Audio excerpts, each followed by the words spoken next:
Welcome to the next episode with me, Dr. Dre, and my man Snoop Dogg.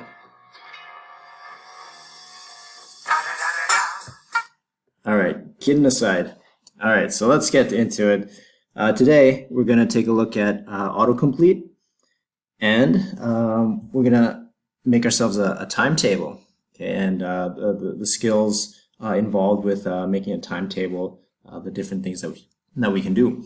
Okay, so let's say we want to make a timetable, and we might start entering the days of the week, for example, Monday and Tuesday. And this is actually a little bit too slow for my liking. So I'm going to teach you a little trick here. So just delete that. And there's something in Excel called Autocomplete, which is a really handy tool.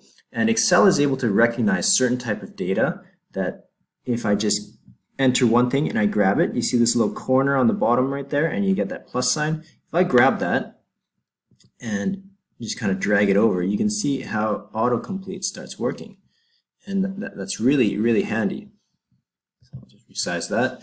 One thing to take note of course, is depending on the language of your computer. So if you installed a Microsoft Office from the JCU installation, you'll probably get the American version, which it will understand English, so it will autocomplete Monday, Tuesday, Wednesday, but it won't autocomplete Italian, for example. Whereas if you have an Italian installation, you see how that doesn't work. If you have your computer, which you bought in Italy, for example, and maybe you bought Microsoft Office and it is in Italian, probably the autocomplete will work for Italian language. Okay, so keep that in mind. All right, so there's autocomplete there, and I'd like to put some time for my timetable. And I've noticed that I haven't left myself space. So what I want to do is I want to insert a column. So what you do is you right click and you can actually insert. Okay, and this will work anywhere. Anytime you need to insert a column, you can just right click, and what happens is it inserts to the left side of wherever you choose. So if I were to do that, you get that column. Now, if there are columns that you do need to delete, you can't just hit the cancel key on your keyboard. Hitting the cancel key will of course delete data. So if I hit the cancel key, you'll see the data deletes, but the column remains there. To get rid of a column, you need to right click, and it's right there, delete. Okay, anyway, since I've inserted my column now, I can start to enter in some time. Okay, and as you guessed it, I can do the same thing. I can autocomplete. Right? So I can just grab that and drag it down, and it auto-completes my time for me. Okay, notice how Excel handles time. Again, this is an American installation that they provide at John Cabot, so I get AM, PM. Okay, so this might differ depending on where you got your Microsoft Office. So that's nice and handy. Now, one thing is, what if I don't want autocomplete to go like every hour, right? You stupid program, right? I want it every half an hour. Why don't you understand me, right? So yeah, it's not, all powerful and everything. It doesn't understand everything that you want, but let's give it a little bit of help. Okay, so I might enter, for example, 8 o'clock here and 8:30 here, and I kind of tell the program, based on this, you should be able to figure it out. Now, to do this, what you need to do is you need to highlight both of those. Okay, and what you're telling the program is based on these two, right? I can grab that and autocomplete like so. Okay, so that goes for many types of autocomplete. For example, if I want 1, 2, 3, 4, that type of thing, just giving it the number 1 and I try to autocomplete, you can see that it doesn't quite understand. So let's give it like a couple numbers like so, and based on these 3, right? So highlighting all 3 of those, you can then autocomplete like so. Okay, and it also works for like 2, 4, 6, 8, 3, 6, 9, 12, that sort of thing. But don't get too complex. Don't expect it to understand like the Fibonacci sequence or something like that. Okay, so let's go back to our timetable here, and you can start filling in data. All right, let's say I have, I want to go to the gym here, and I want to go to the gym here, and then, I have math here, and math here, and then I teach computer here. Okay, as we saw before, instead of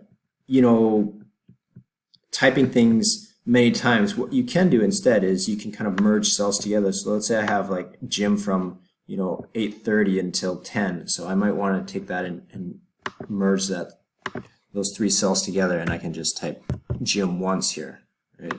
So, and I might want to center that, for example. So you can do various things like that. One thing to notice about Excel is that all these lines that you see, these are called grid lines. And grid lines actually don't print. So if you're planning to print something, you have to keep that in mind. Let me just show you a print preview. If I go to File and I go to Print here, you can actually see this is what it will look like on a piece of paper. And this is often handy so you don't kind of waste paper. Things get printed, not everything fits on a page. Okay. Notice that when I've done the print preview, I get this dotted line, which basically tells me where my page or what data will fit onto a page. If I scroll down there, you can see the end of the page there, and all this stuff will be like on a second page if I have data in here. Okay, so keep that in mind.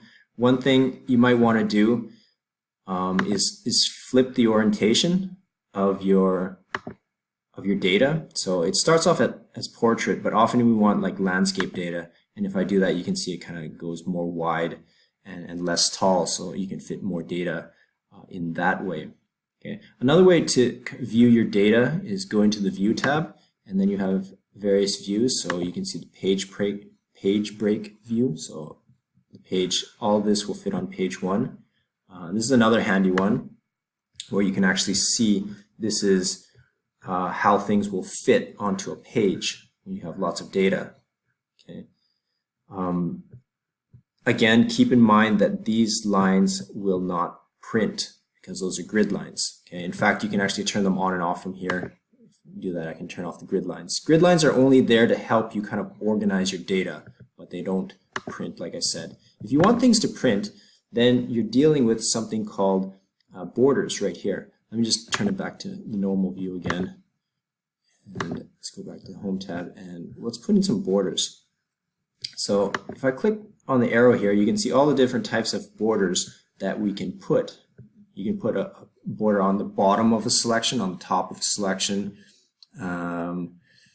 outside. Let me just demonstrate some of these. So if I wanted to put borders around everything here, like so, then I might choose this here, all borders. And you can see everything gets a border. You can see how it handles cells that are merged together. Some of the other borders that are sometimes useful, for example, if I have a selection here and I just want a border on the outside but not on the inside, you might want to choose one of these, outside border or even a thick outside border, and you can see how it just does that. Okay, and sometimes I have like a title, for example. Let's just merge that together, and I have a. All right, if I want to put just a bottom border on there, I can do that as well. Bottom border. Okay. And then if you want to see how that would look like if it were to print, I could go back to one of these views like so. So you can see there's a bottom border, an outside border, all borders, things like that. If you want to get rid of borders, you can select some things and you can choose no border. That would get rid of things. Another thing you can do is if you select certain things, there's this nice tool here, Clear. Now this is very useful. It has various options. Clear All will clear your data and all your formatting. Borders are considered a type of formatting. If I want to keep my contents but get rid of the formatting, there's that option as well. There's also options to get rid of your data but keep your formatting. Okay, so here I'm going to clear format. Okay, here I'll just demonstrate clearing the contents but leaving the format. Here I'll demonstrate clearing the format but leaving the contents.